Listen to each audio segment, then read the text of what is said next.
My name is Dr. Lindsay Doe. I'm a clinical sexologist and host of this sex-curious show, Sexplanations. Today's episode is about a video, so I'm focusing on the audio. I'm going to share the video and then focus on the audio. You may not know this, but I am the adoptive mother of two young women. 8 years ago, when they were barely teenagers, one came home from school upset about a classmate who'd been harassing her to date him. At the time, I was doing a daily vlog called DoeEyes to learn more about videography and editing.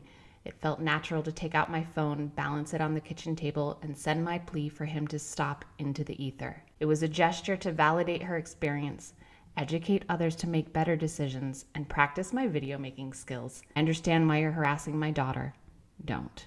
My daughter participated. I didn't make her or coax her. We made the video very spontaneously without a script, no expectation of views, especially not that her classmate would see it. Dear boy who likes my daughter, if that you like my daughter. She's smart, cool, beautiful, very thoughtful, an all-around great girl.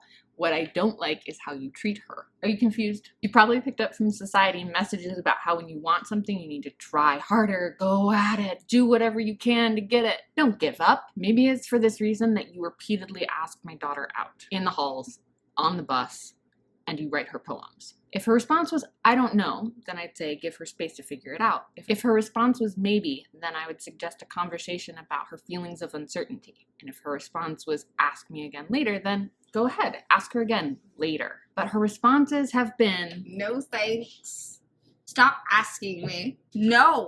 No, go away. She's saying no. Person who likes my daughter, this goes for all aspects of your life. If someone tells you no in any way and you ask again, it's not cool, it's not attractive, it's not respectful, it's harassment. My daughter has the right to change her mind and the ability to let you know if she does. Until then, I expect that you do not ask her out, do not suggest a relationship, do not talk to her about her discomfort with you pursuing her. Leave her alone. Instead, you can journal your thoughts, talk to a trusted friend or adult, think about ways that you can show respect to others and practice them. Sincerely, DoeEyes.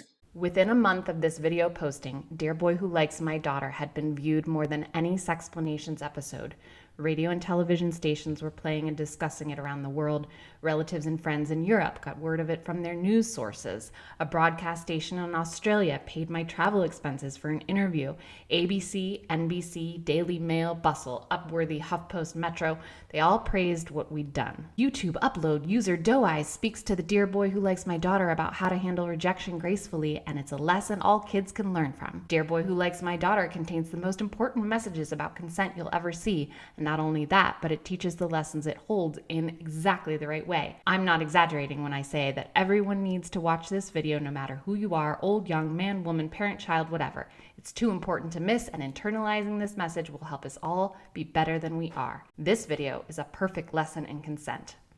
You may not know this, but Sexplanations' audience has a reputation among YouTubers as having the kindest and best comments section. I brag about you at all the conferences, events, and talks I give. You are incredible, like bring tears to my eyes special. But this is not always the case for everyone and all comment sections. And 8 years ago, having an audience as nice as yourselves was pretty rare. I'd heard about the invective comments on other channels, but hadn't experienced anything nasty until Dear Boy. I was in Wisconsin at the time to speak at their UW-Madison's Free Thought Festival. I checked into my hotel, ate, and then saw that Fox News had done an entire special on my Dear Boy vlog. I should be in the know, I thought, and proceeded to watch the show on my computer. This was one of the most traumatic experiences of my life. It appears to no longer be online for me to quote or recount more accurately, so I can only work from memory. What I recall is that a panel of people was introduced by a moderator. I think there was a child therapist, a comedian, a veteran, and a person meant to offer an opposing viewpoint, but side with them in the end. They played Dear Boy Who Likes My Daughter in its entirety, then took turns commenting / tearing me apart as a mother and a person. They decided that my daughter was the victim of overprotection and had not consented to my help. The therapist commented that because you can see the whites on all sides of my eyes, that I'm insane. The sole female panelist criticized my understanding of consent, saying that my parents had made a decision for me to not get braces as a child, and because I had them in the video as an adult, I wasn't respecting my parents' decision, thereby acting non-consensually. There wasn't logic to a lot of this, but more terrifying, traumatizing, was that their position was romance comes from harassing behavior.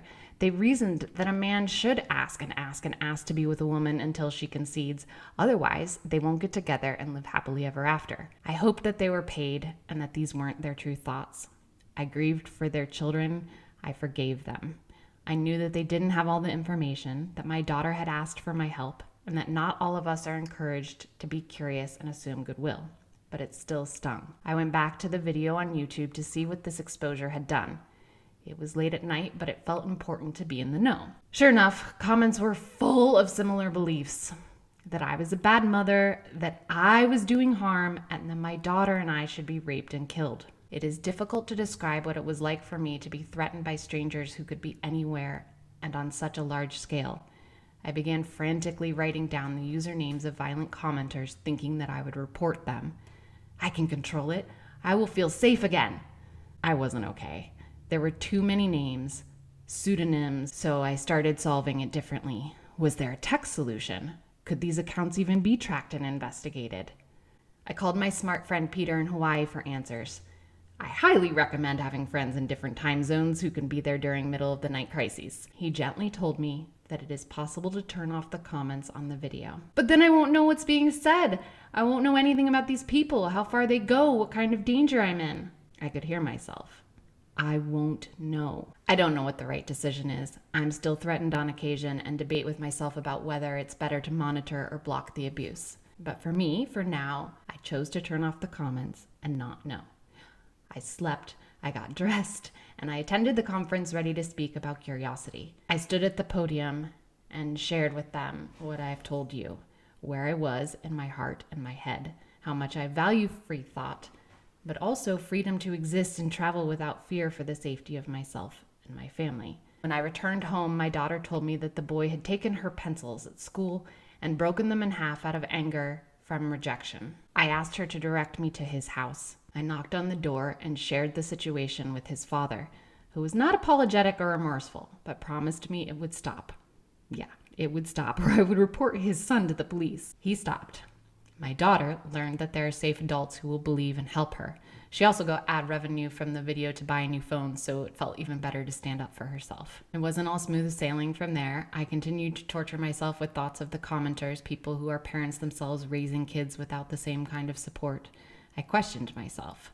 But the next time that someone harassed my kid and she came to me for help, every vitriolic word was worth it. Anyway, I thought the video should also live on sexplanations and that there is even more education in the backstory. Thank you for being a safe place and for staying curious. If you aren't already using Nebula, this is a way that we get to be full power curious together. No bullies, no shadow banning, no discrimination. Nebula hosts the incredibly thoughtful Cat Black you may recognize from collaboration videos we've done together about gender, racism, and resources for sexual violence. There's Broe Deschanel's new and very edutaining original series called Taboo on Screen, dedicated to exploring the history of sex scenes in cinema, how taboos are presented and received in popular filmmaking, and what they may say about the shunned, fringe, and uglier aspects of the human condition. And the highly admired Lindsay Ellis is also part of the Nebula faculty. You can check out her Nebula original, How They Adapted Lord of the Rings.